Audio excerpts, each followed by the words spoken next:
Noticentro 1, CMI.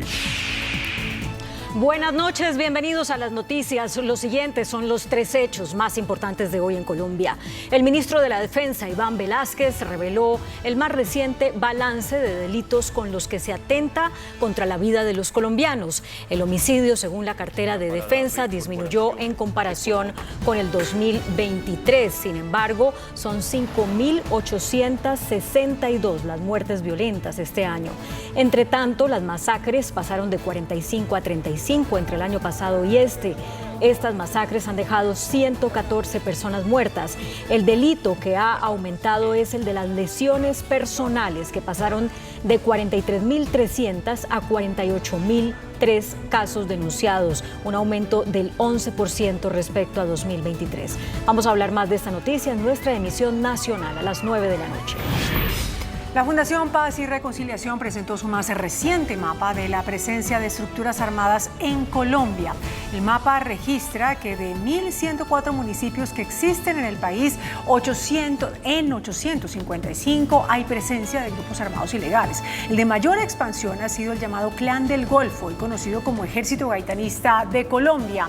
Según la Fundación Pares, el llamado Ejército Gaitanista pasó de tener presencia en 250 municipios del país a 316, una expansión que se da esencialmente por el control territorial y de rentas ilegales, específicamente la minería y la extorsión, a pesar de que también controlan negocios legales como el turismo y la hostelería. El segundo grupo de expansión es el Ejército de Liberación Nacional, que hoy tiene presencia en 231 municipios. Ampliación de esta noticia en nuestra emisión nacional a las 9 de la noche. La Presidencia de la República anunció una investigación interna por las denuncias de interceptaciones ilegales a magistrados de las altas cortes. El presidente Gustavo Petro aseguró que su gobierno no hace lo que hacían otros. Hablaremos más de esta noticia en nuestra emisión nacional a las 9 de la noche. Las siguientes son las noticias más importantes del mundo hoy. Rusia lanza una fuerte amenaza a Estados Unidos. Advierte de consecuencias tras un ataque de Ucrania en Crimea. Al menos 20 muertos tras el ataque a una sinagoga y 2 iglesias en Rusia. Primer ministro israelí anuncia el fin de la fase intensa de la guerra contra Hamas en Gaza. Save the Children denuncia que hay al menos 21.000 niños desaparecidos en Gaza. Trump endurece su discurso y arremete contra los migrantes. Los llama pandilleros asesinos. Princesa Ana, la hermana menor del rey Carlos, hospitalizada tras sufrir un accidente. Mucha atención, el fundador de Wikileaks, Julian Assange, fue puesto en libertad. Assange llegó a un acuerdo con el gobierno de Joe Biden para quedar libre. Se declaró culpable de violar la ley de espionaje, esto por el papel de él en la obtención y publicación de documentos militares y diplomáticos clasificados en el año 2010. Con esta declaración de culpabilidad, su sentencia se da por cumplida, pues es equivalente al tiempo que ya pasó detenido en el Reino Unido. El acuerdo de culpabilidad le permitiría a Assange salir de Inglaterra y regresar inmediatamente a Australia, su país natal. El trato, que elimina la solicitud de extradición a Estados Unidos, aún debe ser aprobado por un juez federal en Washington. Rusia convocó a la embajadora de Estados Unidos y amenazó con consecuencias tras el bombardeo ucraniano en Crimea, que dejó al menos 5 personas muertas y más de 90 heridas. El Kremlin advirtió a Estados Unidos de las consecuencias y convocó a su embajadora, Lainey Tracy, un día después de que Moscú dijera que un ataque ucraniano con un misil estadounidense en Crimea mató a 5 personas. 2 de ellas eran menores de edad. Видим, с одной стороны, абсолютно варварскую атаку в Крыму, ракетную. Мы прекрасно понимаем, кто за этим стоит. Президент как раз на прошлой неделе неоднократно рассказывал о том, кто наводит кто наводит на цели эти абсолютно сложные в технологическом плане ракеты, что это не украинцы обеспечивают эти пуски и так далее. Это все прекрасно понятно. Кстати, здесь можно, наверное, обратиться к вам, как представителям СМИ. Posteriormente, el Kremlin comunicó que afirmaba que Washington tiene la misma responsabilidad que el régimen de Kiev en esta atrocidad y que el ataque no quedará impune. Funcionarios locales instalados en Moscú dijeron que el misil alcanzó una zona de la ciudad portuaria con playas turísticas y hoteles. Y Rusia informó que son 22 las personas muertas por el ataque contra varias iglesias ortodoxas y una sinagoga en la región de Dagestán, en el norte del Cáucaso. El Kremlin desestimó los temores de que la históricamente conflictiva región del Cáucaso norte de Rusia se enfrenta a una ola de violencia tras varios atentados coordinados contra iglesias, sinagogas y la policía, en los que murieron al menos 22 personas y otras 26 resultaron heridas en la región meridional de Dagestán. Según el Comité de Investigación Federal ruso, 15 de los fallecidos eran agentes de la Fuerza del Orden. Moscú declaró que había concluido una operación antiterrorista y que había abatido a 5 de los autores de los atentados. Los atacantes habían atentado contra 2 iglesias ortodoxas, 2 sinagogas y un puesto de control policial en la capital regional Mahachkala y en Denver, ciudad histórica de la costa del Mar Caspio. Los atentados se produjeron apenas 3 meses después de que combatientes del grupo Estado Islámico mataran a más de 140 personas en una sala de conciertos de Moscú.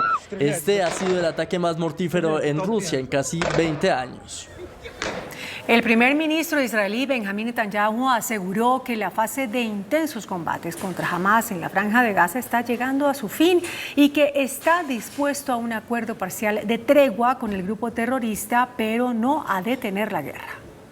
Tras más de 8 meses de asedio en Gaza por parte del ejército israelí y Hamas, donde han fallecido al menos 37.600 personas, en su mayoría mujeres, niños y niñas, el primer ministro de Israel, Benjamín Netanyahu, afirmó que la fase de combates intensos se acerca a su fin para poder desplegar más de sus fuerzas armadas a lo largo de la frontera norte con el Líbano, donde se han intensificado los combates con Hezbollah, respaldado por Irán.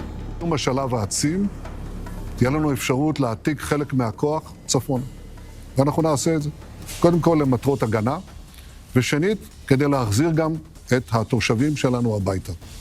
אם נוכל, נעשה את זה בדרך מדינית. Netanyahu también aseguró estar preparado para un acuerdo parcial con Hamas para lograr el retorno de los rehenes, pero insistió en que no pondrá fin a la guerra hasta destruir al grupo miliciano. אם יהיה הסכם, הוא יהיה הסכם לפי התנאים שלנו, והתנאים שלנו. כן? התנאים שלנו הם לא לסיים את המלחמה, לצאת מעזה ולהשאיר את החמאס על כנו. אני מסרב להשאיר את החמאס על כנו. El mandatario agregó que al final de la guerra tendrá que hacer 2 cosas: la desmilitarización por parte del ejército, establecer una administración civil. También agregó que no está dispuesto a establecer un Estado palestino. La ONG Save the Children calcula que más de, oigan esto, 21.000 menores de edad han desaparecido en Gaza. La guerra en curso en Gaza ha dejado aproximadamente 21.000 niños desaparecidos. Así lo confirma la ONG Save the Children mediante un informe donde estima que al menos 17.000 están solos y separados de sus familias, debido a que los padres han muerto en ataques o se han perdido por las órdenes apresuradas de evacuación. Aproximadamente 4.000 están bajo los escombros y un número desconocido también se encuentra en fosas comunes. Además, la ONG destacó la dificultad para verificar las identidades de los niños asesinados, particularmente los encontrados en fosas comunes, debido a que sus cuerpos están dañados hasta quedar irreconocibles.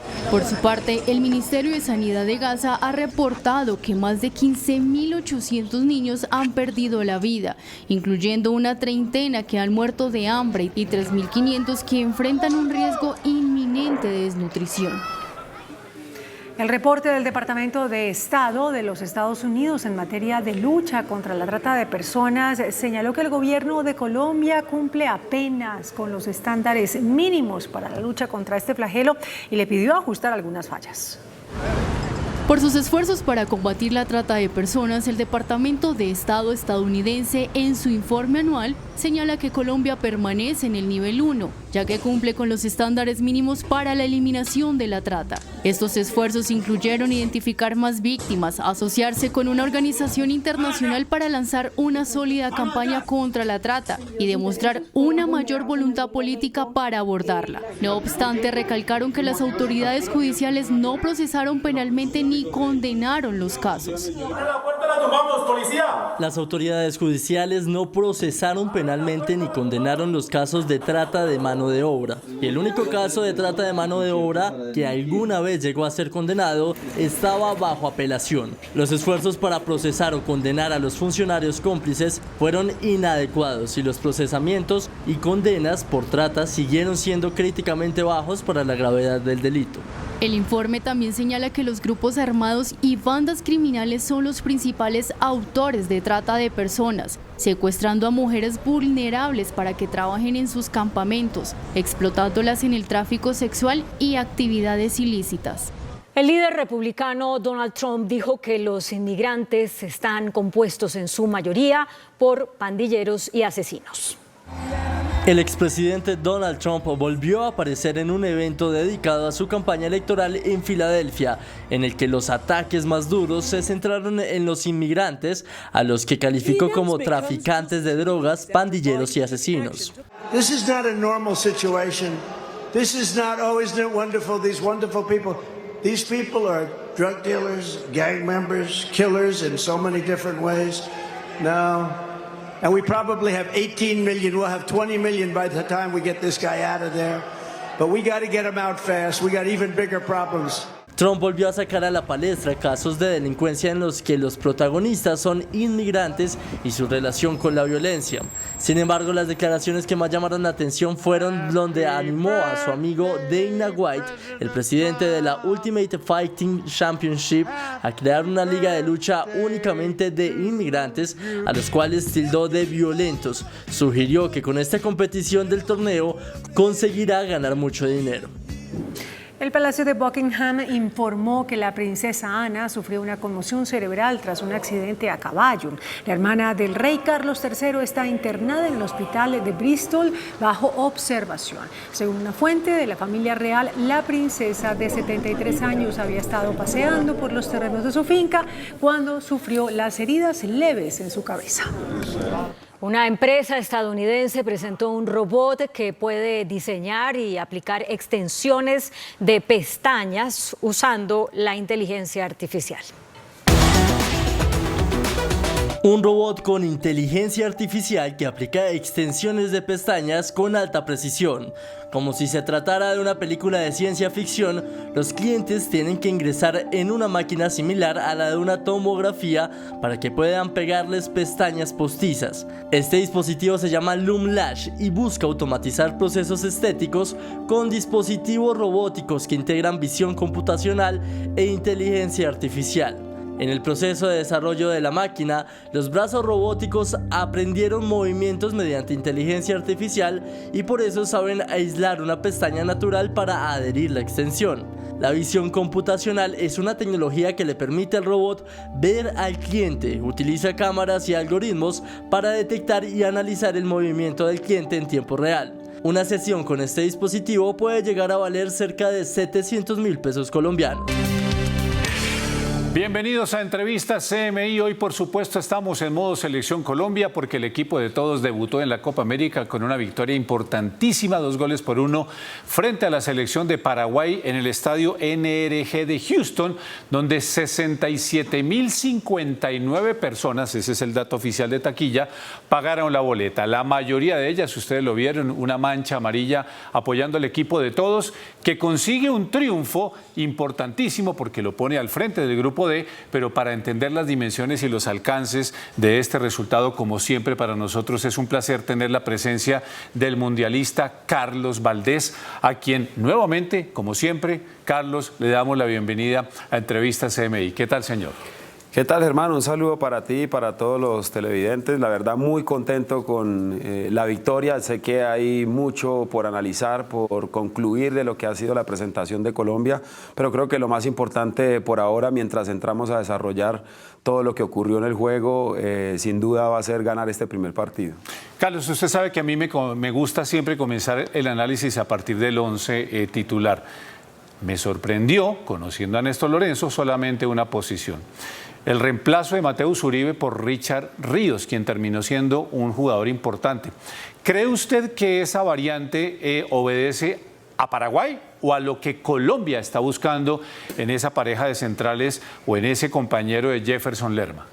No, yo creo que obedece precisamente más a lo que él quiere con su equipo, a lo que tiene que ver con Colombia directamente, más que con el rival. Me parece que si bien son dos jugadores que hacen como la misma posición dentro de las mismas funciones o funciones muy parecidas, sin duda el momento futbolístico de Richard Ríos creo que es mejor y por eso al final para mí Néstor toma la decisión de hacerlo inicialista. Y el caso de Davinson Sánchez, que creo que es la otra que se puede discutir, porque muchos hablaban de Yerry Mina, me parece que también tiene que ver con ese pulso, ¿no? Con esa competencia individual que hay al interior de un grupo en la que Davinson Sánchez termina llegando más sólido y ganándole también la posición de inicialista a Yerry. Y esa dupla Davinson-Lucumí tuvo buenos resultados, como por ejemplo aquel triunfo histórico sobre Brasil. Pero mire, Carlos, las ironías del fútbol. Solamente 24 minutos pudimos disfrutar de la pareja Davinson-Lucumí, pero le quiero preguntar por su experiencia qué pudo haber ocurrido, porque es una barrida que hace Lucumí sobre la banda para tratar de respaldar a Mojica, saca la pelota y de inmediato se toma el muslo. ¿Esto será de pronto arriesgar demasiado, que de pronto viene muy agotado de la temporada en Italia? Usted con su experiencia, ¿cómo nos puede ayudar a entender que una acción en la que no hay contacto con ningún jugador paraguayo termina en una complicación muscular que lo obliga a ser reemplazado por Yerry Mina? Sí, tendremos que esperar seguramente lo que comunique el cuerpo médico de la selección. En medio de la transmisión al final no me queda claro si ocurre en esa jugada en la que él saca la pelota o si es en el remate del equipo paraguayo en el que él pone la pierna. Digamos que no estaba apoyada y no sé si el pelotazo que iba fuerte termina haciéndole algo de palanca a la rodilla. Entonces, digamos que no se aclara, digamos, se menciona, digamos, durante la transmisión, pero sin duda es una lástima porque la temporada de Lucumí ha sido muy buena. Creo que de todos los jugadores en esa posición era el jugador con mejor rendimiento, con mejores números, con un gran momento futbolístico y es una pena que tenga que salir tan temprano del partido. Sin embargo, bueno, en este caso habrá que ser muy optimista, ¿no? Si es un tema muscular, puede prender las alarmas porque por lo general a nivel muscular se trata a veces de rompimiento de fibras y ahí casi que hay que hacer un proceso totalmente natural que va a tener un tiempo por naturaleza determinado. Caso contrario a cuando hay algún compromiso por ahí de esguinces que tenga que ver en articulaciones, ¿no? Que para eso se puede, digamos, manejar con medios, con un poco de analgesia para que el jugador haga esos esfuerzos y pueda estar. Así que es una lástima en todo caso, pero estaremos pendientes a ver cuál fue definitivamente el diagnóstico del jugador. Y el gesto que tiene cuando sale, que golpea al banco, uno se da cuenta, Carlos, quien ha visto tanto a los jugadores, que él mismo siente que es un tema que puede ser complicado. Bueno, hablando de complicaciones, Daniel Garnero planteaba en el famoso dibujito táctico un 4-3-3 de la selección de Paraguay que terminó siendo un 4-5-1. ¿Le parece que esos 5 hombres adelante de las 4 de fondo complicaron la intención de juego de primera intención de Colombia? Porque por momentos veíamos a ese tridente James, Arias, Luis Díaz desconectados. Sí, los primeros 30 minutos, 32 minutos hasta que llega el gol fueron muy físicos, un Paraguay que como bien lo dice, cerró los espacios atrás, sobre todo en el costado derecho de ellos, izquierdo de Colombia, hicieron una muy buena presión sobre Lucho Díaz, sobre jugadores que para las condiciones del partido podían desequilibrar, ¿no? Podían romper lo que eran esos planteamientos para generar espacios, y eso lleva un poco a la imprecisión en el juego, ¿no? En que Colombia no pueda muchas veces sacar la pelota bien desde atrás, no pueda llegar a la zona de gestación en el medio campo, a conectar con James, con Arias como normalmente vienen haciéndolo, como nos tenían acostumbrados, pero es un poco también el contexto y el escenario de un primer partido en una competencia que es muy difícil, que a la mayoría de las selecciones favoritas les cuesta ese primer partido, ese arranque. Lo vimos el otro día con Argentina frente a Canadá, lo vimos ayer con Uruguay también contra Panamá, más allá de que lo termina ganando con una buena diferencia, ocurre al final solamente del partido, pero hay que rescatar de Colombia eso, la capacidad que tiene para soportar, para salir adelante aún cuando sabe que no puede conectar a sus mejores jugadores, y mantenerse también muy competitivo, que al final eso termina dándole la ventaja en los goles, en otra de las herramientas que tiene Colombia y que nos empieza a mostrar. Pues hablemos precisamente de eso, porque a uno le preguntan siempre de que hay que tener cuidado con Paraguay, y uno le dice del juego aéreo, y resulta que llegan los goles de Colombia en juego aéreo, el primero con pelota en movimiento y el segundo con pelota quieta. Eso habla también del recurso, ¿verdad? Porque esa pelota que recupera Arias, que le entrega James, el amague que hace y el sostenido para que aparezca después sobre el sector libre Daniel Muñoz, y después en la ejecución del tiro libre cuando Lerma le gana a los dos centrales. ¿Esto es sorpresa? ¿A usted lo sorprende que Colombia gane a Paraguay con juego aéreo, que es, digamos, el arma y la tradición y la garra y el ADN del fútbol paraguayo? Yo creo que más que sorpresa es paradójico por lo que acabas de decir. Los equipos paraguayos por tradición han sido uno de los mejores y especialistas en el juego aéreo.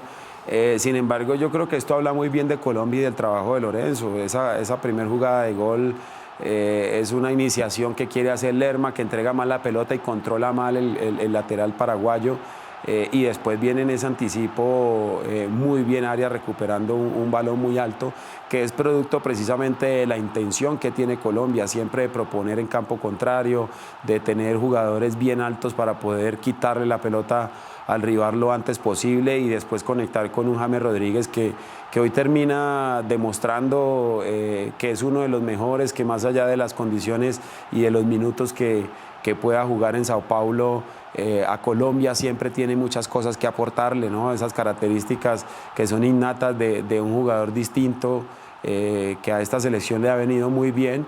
Y el otro detalle creo que tiene que ver con Daniel Muñoz, un lateral que para Lorenzo tiene la capacidad y las características de convertirse casi que en un extremo. No es la primera vez que lo vemos, por eso te decía que no me sorprende, pero tiene muy claro el concepto, los laterales y el equipo, primero de presionar alto y después que una vez se supere esa línea de presión, pues se puedan poner en posición de peligro y de gol los laterales, como en este caso Daniel Muñoz, que termina generando ese primer gol y dándole a Colombia la tranquilidad, porque creo que de ahí en adelante el partido fue otro. Fue otro al punto que Paraguay prácticamente se vio sorprendido por eso y llega ese segundo gol con ese cobro de James, maravilloso, pero mejor el salto de Lerma. Incluso estuvimos un poquito en suspenso porque lo revisó el VAR por una posible posición o una posible falta, pero nos vamos al segundo tiempo, Carlos, muy tranquilos, 2 goles, no importa, es el juego aéreo, son goles al fin y al cabo. Pero quiero que después de la pausa me diga qué le pudo haber pasado a Colombia en ese segundo tiempo, en esos, hasta cuando llegamos al minuto 70, cuando realmente Paraguay nos sorprende y nos complica un poquito la vida. Pero analicemos eso después de la pausa, ¿le parece? Claro que sí.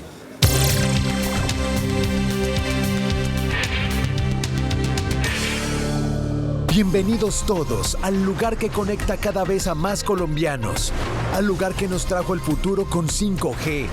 Seguimos en entrevista CMI entendiendo el resultado favorable para la selección Colombia en este debut de la Copa América frente a Paraguay, 2-1, resultado y 3 puntos y victoria al fin y al cabo, que en todo caso, Carlos, decíamos antes de ir a la pausa, nos deja cierta reflexión. Internamente con el equipo de deportes de CMI yo les decía, para mí, hasta ahora la figura se llama Jefferson Lerma. ¿Le parece a usted coincidencia que sale Lerma, entra Mateus y qué pasa? Porque Paraguay como que toma un segundo aire. Antes del gol, incluso tiene un remate de media distancia que ataja muy bien Camilo Vargas, pero era como una especie de aviso de Colombia, te desordenaste y te vamos a apretar.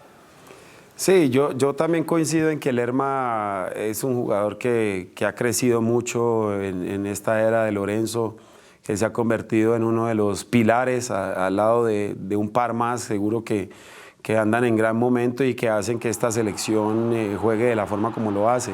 Creo que también la reacción de Paraguay tiene que ver precisamente con eso, con el escenario que estaba viviendo, un equipo que está 2-0 en el marcador, que lo único que le queda es intentar arriesgar un poco más y coincide justamente con la salida de Lerma y el ingreso de Mateus Uribe, esa reacción anímica y tal vez futbolística que para mí también radica, Germán, en que Colombia durante esos minutos se siente muy cómodo, ¿no? Lo está ganando bien, está superando a su rival, es superior dentro del terreno de juego y creo que para mí se va en exceso un poco con esa tranquilidad, ¿no? Ante la reacción de Paraguay, que creía yo le faltó a Colombia sostener más la pelota, a veces intentaba pases difíciles y dándole justamente a Paraguay la posibilidad de recuperar el balón y al Colombia tener siempre jugadores tan adelantados,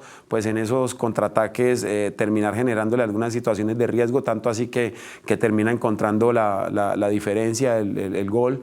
Y bueno, hace que Colombia termine jugando un partido que pudo haberlo terminado de otra manera, que no lo sufre al final, hay que dejar la claridad, pero que sin duda pudo darle otro trámite al juego.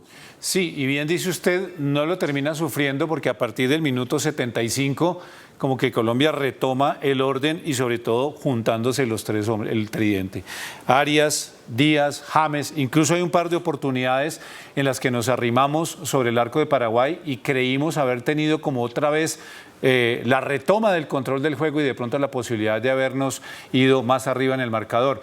Y tal vez Paraguay hace en esos 20 minutos lo que usted decía hace un rato, le hizo Canadá a Argentina, le hizo la propia Panamá a la selección de Uruguay. Sí, yo siento que sí, es normal que en el juego, digamos que la primera intención es conservar el 0, pero una vez que Colombia ya te hace 2 goles, no tienes otra alternativa, más allá de los partidos que te van a quedar, ¿no? Pero que van a ser muy difíciles, Costa Rica y Brasil. Y lo único que te queda es intentar encontrar el empate con las herramientas que tengas, que en este caso era mucho a través del juego físico y de la velocidad en las transiciones rápidas cuando Colombia perdía la pelota, más por imprecisión, siento yo. Y claro, esto también acompañado un poco de la intensidad del fútbol paraguayo, que tiene jugadores muy físicos, pero que también son muy dinámicos, sobre todo en la parte ofensiva, con Enciso, que insistía mucho, con Arce, que es un goleador, y bueno, Almirón, que no tiene uno de los mejores partidos hoy, pero que ante el espacio que pueden dejar o liberar los laterales por la intención con la que proponía Colombia siempre el juego, pues sin duda por ahí intentan hacer más daño y por suerte para Colombia pues eso no termina costándole mucho, porque creo que dentro de todas estas características Paraguay tiene todavía un equipo muy limitado. Cierto. Ahora, recordemos que son Brasil, Costa Rica, Colombia, Paraguay, y usted lo dice, Paraguay en la teoría por lo menos era un equipo que llegaba con muchísimas dudas y con muchísimos vacíos en su fútbol, pero hoy en el segundo tiempo mostró otra cosa. Minuto 84. El argentino Darío Herrera nos sorprende a todos y pita una pena máxima que finalmente el VAR le dice, venga, ¿por qué no considera el tema? ¿Para usted sí fue agarrón sobre Jerry Mina de Velázquez o era de pronto una concesión especial del juez? No, yo creo que el juez termina confundiéndose porque el juez no está viendo, más allá de que está cerca en la acción, él lo que ve es a Jerry Mina, digamos, ve la espalda de Jerry Mina y vi al jugador de Paraguay perdiendo su posición y casi que cayéndose los dos al piso, pero al final creo que la imagen fue clara para todos. Yo honestamente no veo penal, yo lo que veo es el jugador de Paraguay poniendo un brazo como referencia, obviamente intentando dificultar que el oponente llegue a hacer contacto con el balón, pero no veo un agarre como estilo llave para tirar al piso a Yerry Mina, y me parece que ahí el VAR termina corrigiendo una jugada que para mí había sido mal sancionada. Sí, en eso estamos totalmente de acuerdo. También fue justicia. La injusticia fue no haber sacado roja por aquel tache sobre la rodilla de Richard Ríos, pero bueno, ese es otro tema. Carlos, le ganamos a Paraguay, tenemos 3 puntos y estamos muy bien, pero ¿cómo se puede recuperar físicamente Colombia después de un partido tan intenso? ¿Cómo ve usted a James Rodríguez, que juega los 96 minutos? ¿Usted haría cambios pensando en Costa Rica? Más allá del tema lucumino, que por supuesto habrá que verlo desde el punto de vista del departamento médico, si definitivamente tiene que salir y ser reemplazado por Yerry Mina. Pero pensando en lo que viene y teniendo apenas 3 días de recuperación, martes, miércoles, jueves, porque ya viene el partido el viernes, ¿usted cómo vislumbra esa concentración de Selección Colombia, que ha tenido usted tanta experiencia en eso? Bueno, no, lo primero es que Colombia cuenta hoy con un cuerpo médico y técnico muy amplio, cuenta con equipos, cuenta con herramientas, algo que no ocurría en nuestra selección hace muchos años atrás. El fútbol ha cambiado mucho y sobre todo precisamente los partidos se comienzan a ganar a través de usar la tecnología, a través de usar el conocimiento para permitir que los jugadores se puedan recuperar lo mejor y lo más rápido posible. En ese caso, bueno, me parece que sin duda todo el cuerpo o el staff de Colombia es muy completo y muy amplio para poder tener en concentración y durante estos días para una competencia como esta las herramientas y el personal adecuado para hacer esos trabajos de rehabilitación. Por otro lado, yo tengo la oportunidad de conocer a Lorenzo, de haber estado en ese cuerpo técnico con Pekerman, de conocer a muchos entrenadores en Argentina, de jugar en Argentina, y siempre vi a estos entrenadores que a los jugadores relevantes, a los cracks de los equipos no lo sacan. Se acostumbran siempre a tenerlo en campo, les dan esa confianza, esa responsabilidad. Y hay que entender que por supuesto que existe el desgaste físico, pero que sin duda, no sé, esa responsabilidad o ese compromiso que se le entrega a este tipo de jugadores hace que para ellos siempre la motivación supere todo esto, ¿no? Supere el cansancio a veces de un partido, supere a veces el llegar no en la mejor condición posible. Y acá yo tengo que pensar en lo mismo. Yo creo que James, Lucho Díaz, Arias van a tener que volver a ponerse pronto en la concentración y volver a estar dispuestos para competir tal vez entre 80, 90 minutos del próximo partido, porque seguramente va a ser la intención del entrenador, de que estos jugadores que son los que hacen la diferencia estén la mayor cantidad de minutos en campo. Carlos, hoy el técnico de Argentina, Lionel Scaloni, de manera un poquito irónica decía: no voy a hablar más de los estados de la cancha, porque usted sabe cómo se quejó la selección argentina del estado de la cancha en Atlanta. Incluso llegaron a decir: no es posible que siembren el pasto 4 días antes de un torneo. Y uno también hoy veía esta cancha de un estadio que es de fútbol americano, que es de multipropósito, con el terreno de juego un poquito, ese pasto que se suelta rápidamente.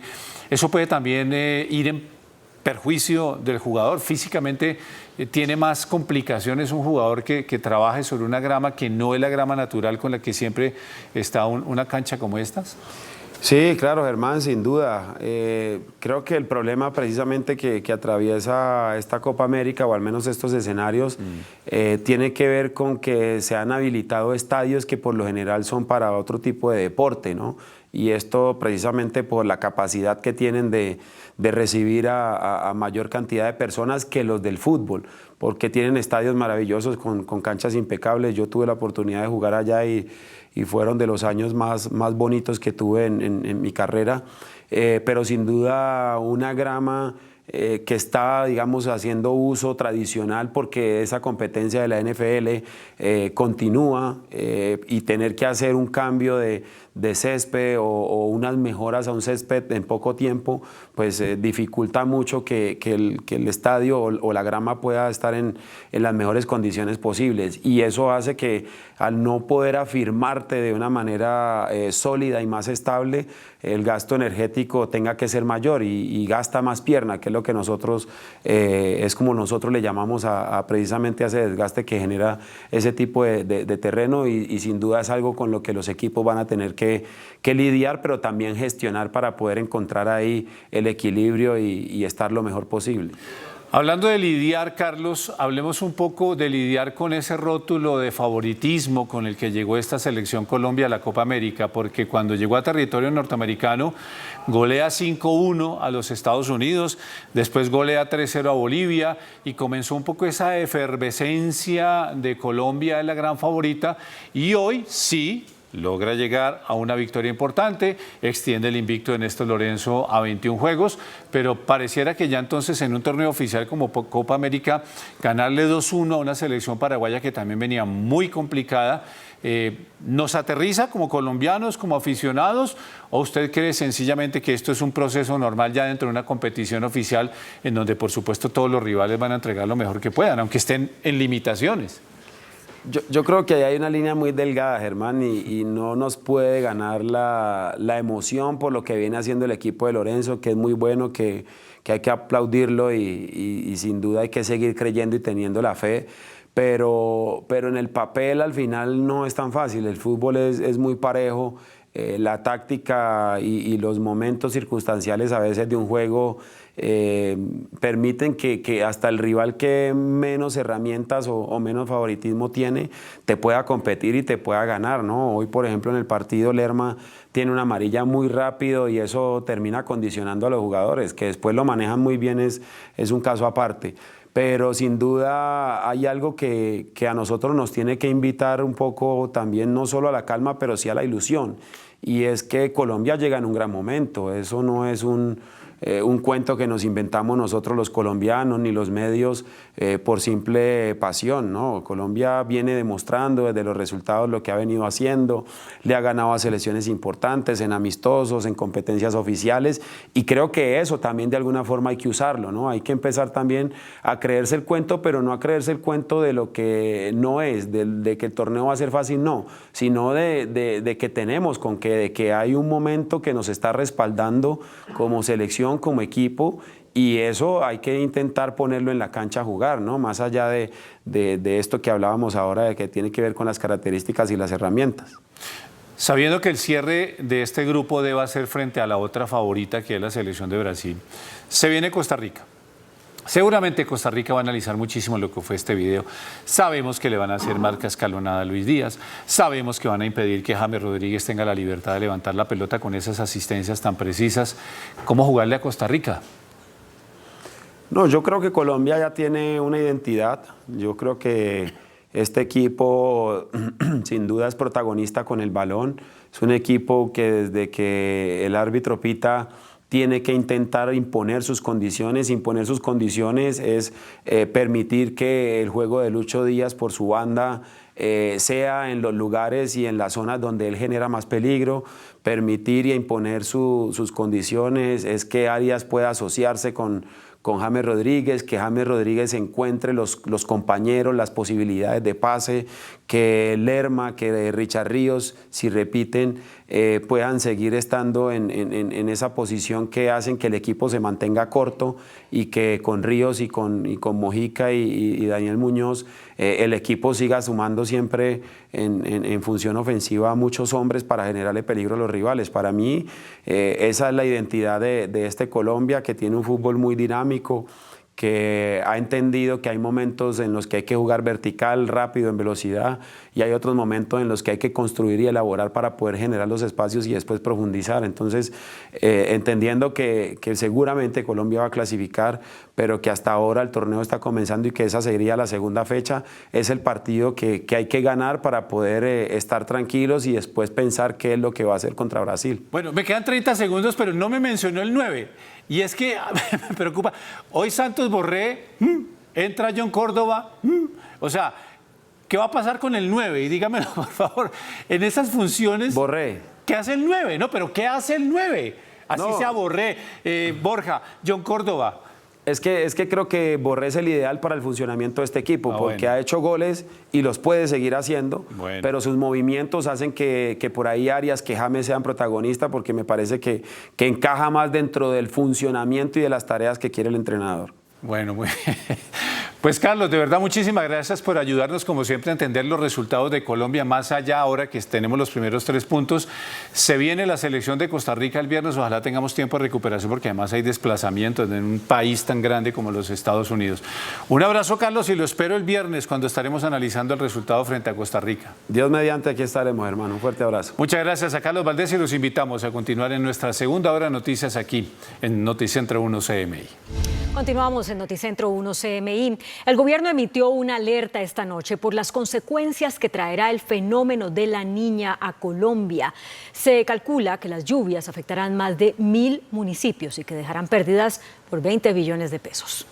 Desde el Consejo Nacional de Gestión del Riesgo de Desastres, liderado por el presidente de la República, se estimaron pérdidas superiores a los 20 billones de pesos por el fenómeno de la Niña que se instalará en el país en el segundo semestre del año. Sobre los 20 billones, eso sería un estimado de las pérdidas que podría haber en los próximos meses en el país, dependiendo de cuál sea la naturaleza de este fenómeno de la Niña. Pero yo quiero insistir en algo.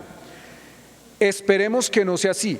Esperemos que las predicciones fallen, pero lo que nos dicen las predicciones hoy es que puede ser un fenómeno de la Niña tan intenso como el del año 2011 y eso pues generaría pérdidas para casi 500.000 de familias.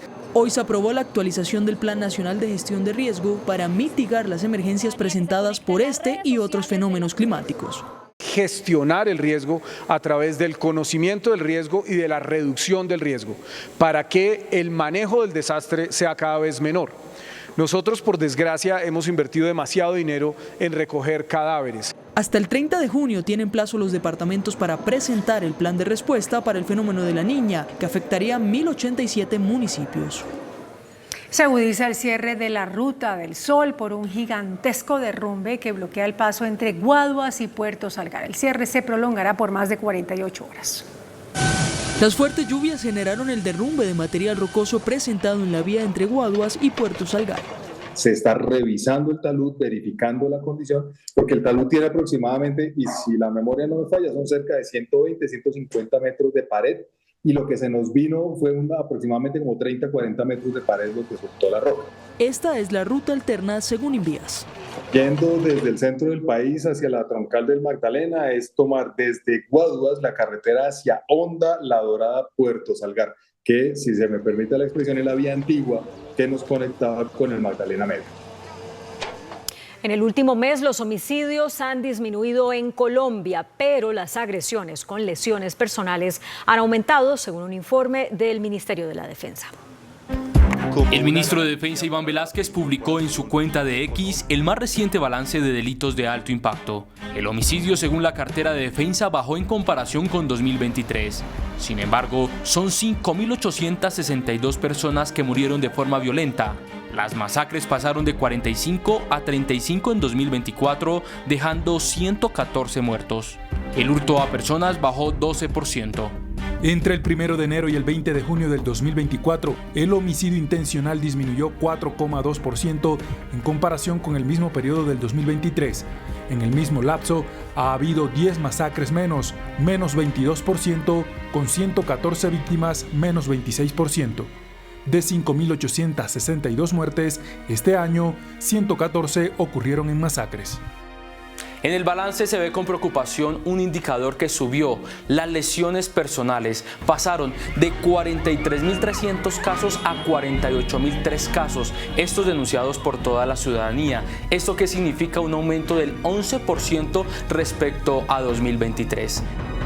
La Fundación Paz y Reconciliación presentó su más reciente informe sobre la presencia de estructuras armadas en Colombia. En 855 municipios hay presencia de grupos armados ilegales. El de mayor expansión es el Clan del Golfo. Según la Fundación Paz y Reconciliación, el grupo armado de mayor crecimiento es el Clan del Golfo, hoy llamado Ejército Gaitanista. Tiene presencia en 316 municipios del país. Fundamentalmente el Clan del Golfo, digamos, lo que hace crecer es que es el grupo que tiene mayor diversidad en cuanto a economías ilícitas, es decir, la mayor canasta de bienes criminales, por decirlo de alguna forma. Ellos tienen mucha presencia en la economía de la minería ilegal, de la minería de oro, pero también en la explotación sexual de niños, niñas y adolescentes, también digamos en otras presencias criminales y también en muchos negocios legales, digamos que están en turismo, en hostelería. En segundo lugar, el otro grupo de mayor expansión es el ELN, con presencia en 231 municipios. El autodenominado Estado Mayor Central tiene presencia en 209 municipios. Con el Estado Mayor Central pasa una cosa, y es que el crecimiento que nosotros vimos fue inflado por el hecho de que ellos se constituyeron como un solo grupo recientemente, casi que con la oferta de negociación del gobierno nacional. Entonces automáticamente, si tú tienes 10 grupos pequeños, a pasar a tener uno grande, ese gran grupo aparece más inflado, ¿no? Y la segunda Marquetalia, que hoy inició diálogos de paz, está presente en 65. Otros grupos como las Autodefensas Conquistadoras de la Sierra Nevada están en 14 municipios, las Autodefensas de Nariño en 12, el Ejército Popular de Liberación en 4 y finalmente los Caparrapos en 4 municipios. La Jurisdicción Especial para la Paz otorgó amnistía por el delito de rebelión a alias Simón Trinidad, ex jefe de las desaparecidas FARC.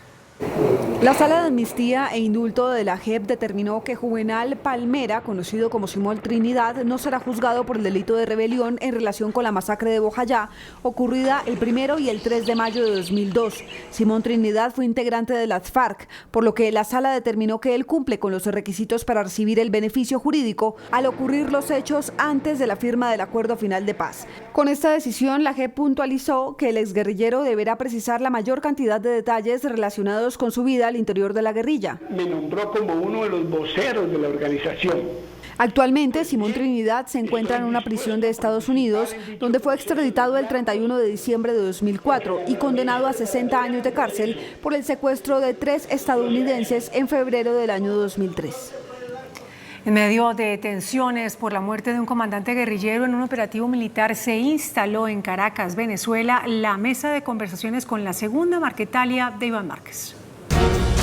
Él es Hermes Guerrero. Era el tercero al mando de la Coordinadora Guerrillera del Pacífico frente a Alfonso Cano. Ayer fue abatido en un operativo de un comando especial del Ejército. Su muerte y la de otro guerrillero y una civil tenían en vilo la instalación de la mesa de negociación con la segunda Marquetalia. Al final, el gobierno a través de Oti Patiño calificó el operativo militar como un hecho fatídico y ofreció sentimientos de condolencia al jefe de la segunda Marquetalia.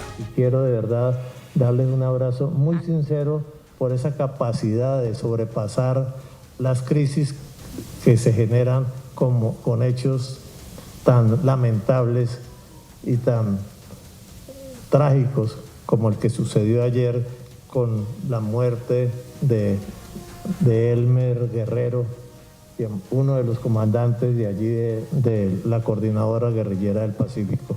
De verdad, reciban mi abrazo de condolencia y reciban mi confianza en que, superada esta situación, podamos avanzar. Con estas palabras públicas todo se dio por superado y se instaló la mesa en la que Iván Márquez ratificó la voluntad de paz de la segunda Marquetalia. La segunda Marquetalia, Ejército Bolivariano, bajo mi mando y su dirección colectiva, tiene toda la disposición de contribuir al logro común de la paz para Colombia. El consejero comisionado reconoció que las mesas de conversaciones que actualmente se adelantan pasan por graves crisis. Insistió en que es mejor desescalar el conflicto que acordar un cese bilateral del fuego. Tenemos que construir nuevas matrices para hacer estos nuevos acuerdos.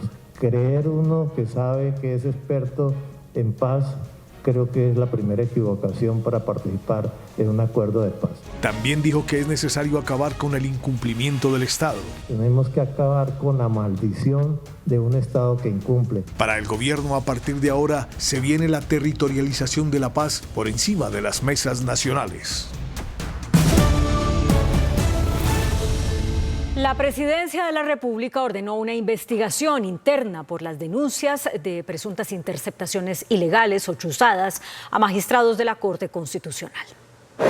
A través de su cuenta de X, el presidente fue enfático en que la inteligencia del Estado solo se usa contra la delincuencia. En inspección a la Dirección Nacional de Inteligencia se encontró que no cuenta siquiera con aparatos de interceptación de servicios de telefonía privada. Este gobierno no hace lo que hicieron otros en el pasado. Desde la Dirección de Tecnología de la Presidencia rechazaron los señalamientos y la vinculación del director de esta dependencia. La Presidencia de la República, en lo que concierne al área que yo manejo, que es tecnologías de la información, no dispone de herramientas para hacer interceptaciones telefónicas, para hacer seguimientos. No es nuestra labor, no es nuestra misión. Ni siquiera intercambiamos información con la DNI, con la DIAN, con la DIJÍN, no, porque no es parte de nuestra misionalidad. Asimismo, la Presidencia de la República informó en un comunicado que abrió una investigación a la Dirección de Tecnología y a la Secretaría de Comunicaciones de Palacio, luego de las denuncias que indican interceptaciones ilegales. El magistrado de la Corte Constitucional, Jorge Ibáñez, amplió esta noche ante la Fiscalía su denuncia por presuntas interceptaciones ilegales. Las altas cortes rechazaron dichas interceptaciones. Un investigador del CTI de la Fiscalía se desplazó hoy al Palacio de Justicia y recibió la declaración del magistrado de la Corte Constitucional, Jorge Enrique Ibáñez, por presuntas interceptaciones ilegales a su teléfono, el de su esposa y de sus auxiliares de despacho. La ampliación de denuncias se dio por orden del coordinador de fiscales delegados ante la Corte Suprema, Hernando Barreto, quien asumió esa investigación. A través de un comunicado conjunto, los presidentes de las Cortes, Consejo Superior de la Judicatura, Corte Suprema de Justicia, Consejo de Estado y Corte Constitucional rechazaron las presuntas interceptaciones, monitoreos y seguimientos al parecer ilegales denunciados por el magistrado ante la Fiscalía. Advirtieron que de comprobarse esas denuncias estaría en riesgo la independencia de la rama judicial, la democracia y la seguridad de los jueces y magistrados. Como muy grave calificaron los senadores David Luna e Inti Asprilla la denuncia de magistrados de las altas cortes acerca de que sus comunicaciones están siendo interceptadas ilegalmente. Los dos fueron protagonistas de un debate sobre el tema la semana pasada. Claramente no creo en ellas. El martes 18 de junio en el Senado de la República, el congresista David Luna encabezó un debate contra el director de la Dirección Nacional de Inteligencia, Carlos Ramón González, por supuestas chuzadas que hay en el país. Es muy lamentable que la Sala Plena de la Corte Constitucional haya hecho una denuncia pública y a la Fiscalía General porque se sienten interceptados. O sea, lo que preguntamos en el debate, que fue contestado mediocremente, pues parece ser era cierto. Senador Luna. Uno de los mayores contradictores del senador Luna en ese debate fue el senador del Pacto Histórico, Inti Asprilla, quien reconoce la gravedad de los hechos. Todas estas denuncias deben tomarse con mucha seriedad. La Fiscalía ha abierto una investigación y vamos a esperar que se rindan, digamos, las pruebas necesarias para poder tomar una posición más en concreto. Yo lo que le digo con toda sinceridad es que yo no creo de ninguna manera que un gobierno que viene de un sector político que sufrió precisamente ese tipo de práctica lo vaya a hacer. Los dos legisladores coincidieron en que la Fiscalía y demás autoridades pertinentes deben informarle a la opinión pública si sí hay chuzadas o no durante el gobierno Petro y castigar a los responsables en caso tal. La Fiscalía Penal Militar adelantó una inspección a la Casa de Nariño dentro de la investigación por el uso del polígrafo. María Elvis Mesa, ex empleada de la jefe de gabinete Laura Sarabia. Año y medio después de la denuncia que sacudió a la presidencia, 20 peritos de la DIJÍN llegaron hasta la Casa de Nariño, donde ingresaron al edificio Galán, donde se ubica la sala de polígrafo y la oficina del coronel Carlos Feria, jefe de seguridad del presidente. Pues los uniformados adscritos a la Fiscalía Militar y Policial buscaban reconstruir la escena donde María Elvis Mesa, ex niñera de Laura Sarabia, presuntamente fue obligada a comparecer frente a los oficiales de seguridad presidencial tras ser acusada de robar un dinero perteneciente a la hoy directora del Departamento Administrativo de la Presidencia, Laura Sarabia. La diligencia tenía como objetivo principal recolectar pruebas y reconstruir los hechos donde presuntamente se habría usado el polígrafo de manera irregular. En Caquetá, las disidencias de alias Iván Mordisco dejaron en libertad a un soldado profesional y a su familia, quienes habían sido secuestrados hace 24 horas. Luego de estar 6 horas secuestrado en manos de las disidencias de las FARC, fue liberado Fabián Wilfrido Melo, quien se graduó el pasado viernes como soldado profesional. estaba de permiso disfrutando de unas vacaciones cuando fue secuestrado por hombres de las disidencias. El hecho se presentó en zona rural de Solano, en el departamento de Caquetá. Según las autoridades, se trataría de un hecho perpetrado por el Frente Carolina Ramírez de las disidencias FARC. El soldado fue secuestrado junto con su esposa y su hija menor de edad. Las fuerzas militares dieron de baja a un peligroso cabecilla de las disidencias en el Cauca. Alias Fito sería el responsable de múltiples ataques a la fuerza pública, entre ellos el asesinato de policías y militares. Un francotirador dio de baja al líder insurgente en Toribio. Productores de yuca mantienen bloqueada la troncal de Occidente por presuntos incumplimientos del gobierno nacional. Los productores de yuca del departamento de Sucre bloquearon la carretera troncal de Occidente que comunica la costa Caribe con el interior del país porque el gobierno nacional, a través del Ministerio de Agricultura, les ha incumplido lo pactado en una reunión realizada en el mes de febrero, donde acordaron 7 puntos primordiales para la venta de la yuca que tienen represada en Sucre. Se comprometieron en comprar 5.000 toneladas de yuca dulce. Hasta la fecha no se ha despachado ni un solo kilo. Los productores de yuca le piden al gobierno nacional que les compre toda su cosecha para no terminar en la quiebra.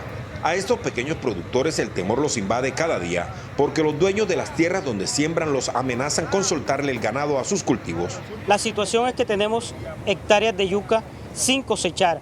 Tenemos tierras que generalmente son arrendadas, que los dueños de las tierras nos las están pidiendo. Según los manifestantes, el bloqueo será indefinido y no se levantará hasta que un funcionario del gobierno nacional se haga presente en el lugar y ofrezca soluciones concretas.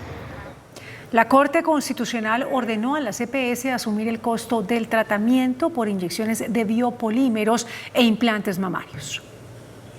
La Corte Constitucional reconoció que el procedimiento para retirar biopolímeros está incluido en el plan de beneficios de salud. Por lo tanto, le ordenó a la CPS que deben asumir el costo de su tratamiento. Las CPS también deben diagnosticar y tratar los síntomas causados por las cirugías estéticas de implantes mamarios. Que estos desenlaces de estos implantes mamarios y de las inyecciones de biopolímeros están amparadas por el plan de beneficios en salud y por lo tanto las EPS no pueden negar esos procedimientos. Llamó la atención del Congreso para que cree una ley que penalice esos casos. Se debe castigar la mera conducta de ofrecer esta clase de servicios, de abrir establecimientos al público ofreciendo servicios para los cuales no se tiene ninguna calificación. Es decir, se trata de establecimientos de garaje. La orden se dio al estudiar el caso de 6 mujeres que se sometieron a esos procedimientos estéticos y les negaron tratamiento médico. Se conoció hoy la lista de productos que dejarán de venderse en Colombia a partir del próximo 7 de julio por la prohibición de la comercialización de plásticos de un solo uso. Desde el 7 de julio entra en vigencia la prohibición para el uso del primer grupo de plásticos en el país. Bolsas para empaques de revistas, periódicos, bolsas en rollo en supermercados, pitillos, copitos y soportes de plásticos y bombas para fiestas tendrán que dejar de ser comercializadas. La industria se ha venido preparando justamente utilizando este tipo de materiales biodegradables, haciendo inversiones en capacidad del reciclaje para tener productos que sean fabricados con materia prima reciclada y ajustando sus diseños para ofrecer bienes reutilizables. Quedan exentos el uso del plástico para temas de médicos o alimentos que requieren del material para su conservación. En una audiencia en el Congreso de la República, la Procuraduría denunció que hubo improvisación y contratación express en el cambio del modelo de atención en salud para los maestros. ¿Cómo va el avance? El modelo de salud de los maestros sigue en el ojo del huracán ante los cambios que efectuó el gobierno nacional y que en algunas regiones incluso se denuncian demoras en la atención y en la entrega de medicamentos. La Procuraduría advierte que hubo improvisación en la implementación del sistema. Es una muestra clara de la improvisación. El manual de contratación fue aprobado apenas en su primera versión el 15 de abril, su segunda versión el 24 de abril de este año, a menos de una semana de entrar la puesta a punto del nuevo modelo. Esto es inaudito, es decir, adelantar toda la contratación en menos de una semana. La directora del FOMAC, entidad que maneja la salud de los docentes, asegura que no hay inconsistencias en la contratación ni improvisación. No viene de una base de una improvisación, sino de un seguimiento de una construcción de construir sobre lo construido. Según la Superintendencia de Salud, diariamente los docentes presentan cerca de 200 quejas contra el sistema y ya se acumulan más de 10.000 solicitudes de los maestros. El Consejo de Estado ratificó la competencia del Consejo Nacional Electoral para investigar la campaña presidencial por presunta violación de topes electorales. El despacho de la magistrada Gloria Gómez, de la sección quinta, dejó en firme la decisión tomada el pasado mayo, en la que se determinó que el Consejo Nacional Electoral tiene la competencia para investigar la financiación de la campaña presidencial. Inicia un proceso penal contra el senador de la Alianza Verde, Jonathan Pulido, conocido como JP Hernández, por el delito de calumnia. Hoy fracasó en la Corte Suprema de Justicia la conciliación entre el senador Hernández y la vicepresidenta Francia Márquez. Márquez denunció al senador, quien aseguró que la vicepresidenta podría estar implicada supuestamente en el escándalo de corrupción de la Unidad de Gestión de Riesgo. El director de Prosperidad Social, Gustavo Bolívar, anunció un programa para transformar las plazas de toros en Colombia en mercados campesinos. Tras la aprobación de la ley que prohíbe las corridas de toros en el país, el gobierno nacional busca financiar la transformación de 15 plazas de toros en diferentes municipios de Colombia. Desde Prosperidad Social les vamos a financiar la infraestructura de un mercado móvil para que lo instalen en esas arenas los domingos y puedan los campesinos llevar sus productos a esas plazas de toro a venderse. Es un cambio de estrategia, es una conversión económica que también quiere favorecer a muchas personas que van a quedar desempleadas. Desde Prosperidad Social aseguran que ya cuentan con los recursos para las primeras 15 plazas y se tiene proyectado que para 2025 se realice la transformación de 20 plazas de toros adicionales que se convertirán en mercados móviles campesinos. No para la inseguridad. Un concejal de Bogotá fue víctima de un violento hurto. El concejal Julián Triana del partido Alianza Verde fue una de las más recientes víctimas del AMPA que acecha la capital del país. El carro se detiene un segundo y bastó que se detuviera un momento para que una moto se hiciera adelante, un carro al lado, hombres armados, todo sucede digamos muy rápido. Cuando yo veo pues tengo uno de estos hombres apuntándome a la cabeza, hicieron que me bajara del carro, yo me bajo del carro, afuera del carro ya tenía otro apuntándome al pecho. El cabildante recibió un cachazo por parte de los ladrones que no alcanzaron a llevarse el carro en el que se movilizaba. Yo escucho el primer disparo, lo veo a unos centímetros, no sé, un metro y medio tal vez, donde él se voltea y le dispara para el lado donde está el celador. A nosotros nos botamos al suelo y yo vemos el suelo, escucho que hay 2 disparos más. Estamos bien, pues fueron 4 puntos en la cabeza los que me tuvieron que ir al hospital de Fontibón por esa herida. El concejal, después del violento atraco, propondrá a la administración distrital atenciones psicológicas a quienes sean víctimas de atraco, pues asegura que es necesario tratarlas. Julian Assange, fundador de Wikileaks, quedó en libertad tras llegar a un acuerdo con Estados Unidos. Rusia amenazó a Estados Unidos tras un ataque en Crimea. La ONG Save the Children calcula que alrededor de 21.000 menores de edad están desaparecidos en Gaza. Las noticias del mundo en Noticentro 1, CMI.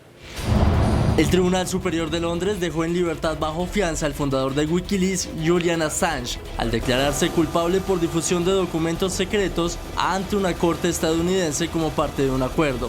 Assange permaneció 5 años en prisión en virtud de una orden de arresto emitida desde Estados Unidos. Entre tanto, el presidente Gustavo Petro lo invitó al país para realizar un acto por la verdadera libertad.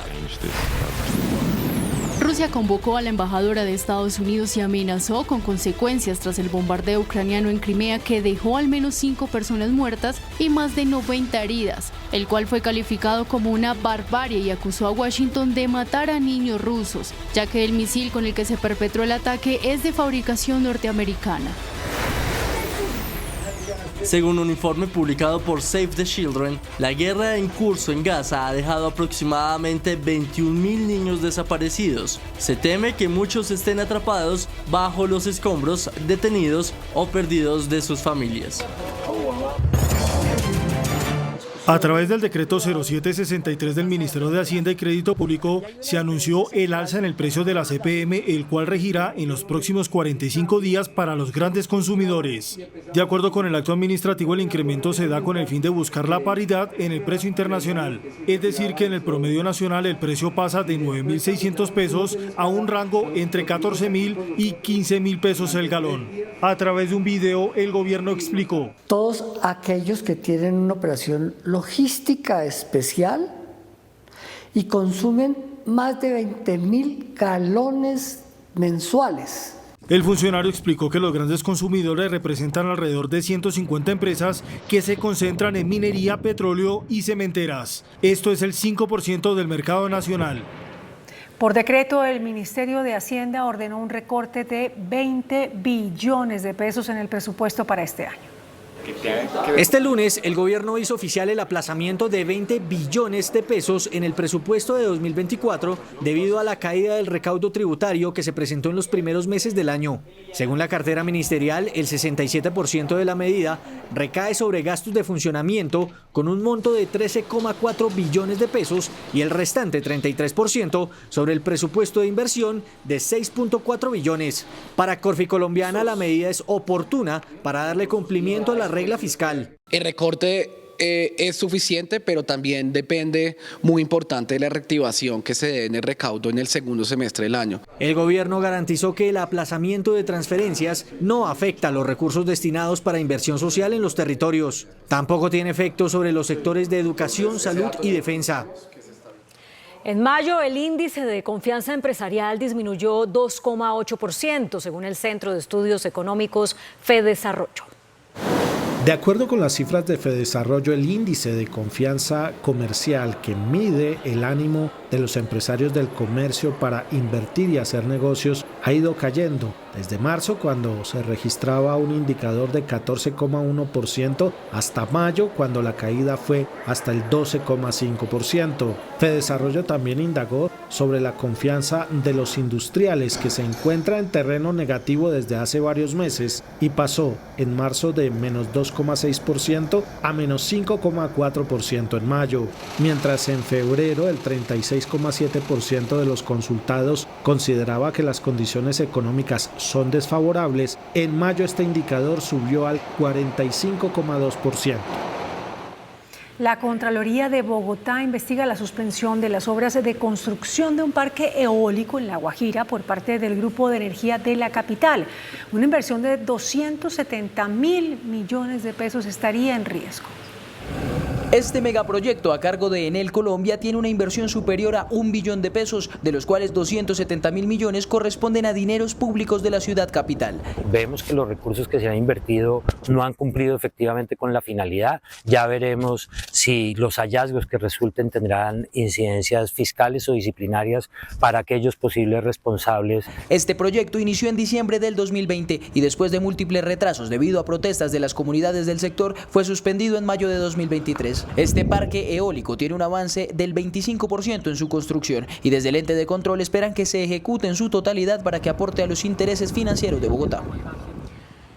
Las transacciones financieras por canales virtuales aumentaron 16% en los últimos 3 años, según datos de la Superintendencia Financiera. 2 de cada 3 operaciones bancarias se realizan a través de métodos no presenciales. Se calcula que alrededor de 30 millones de adultos ya cuentan con canales de pago electrónicos a través de plataformas digitales. Ante las alzas en las tarifas de la energía eléctrica, abogados y la red de veeduría ciudadana denunciaron ante la Superintendencia de Industria a las comercializadoras de energía por una presunta cartelización. Según el DANE, las mayores alzas en energía afectan a ciudades como Valledupar, Sincelejo, Montería, Cartagena, Riohacha, Santa Marta, Manizales y Barranquilla, con ajustes anuales de más de un 30%. Trascendió que abogados en cabeza de Jaime Lombana pidieron a la Superindustria investigar un posible cartel en el sector. Se justifica que usuarios, especialmente de la costa Caribe, estén pagando alzas de más del 30% anual. Es abusivo el manejo tarifario en la costa atlántica y en el conjunto del país por la manipulación evidente de que ha sido objeto esta tarifa por cuenta de las amañadas maniobras desplegadas por los generadores. El índice de capitalización de la bolsa, que mide el comportamiento de las 25 principales acciones, cerró al alza. El índice selectivo MSCI Colcap de la Bolsa de Valores de Colombia subió 1,57% a 1.386 puntos.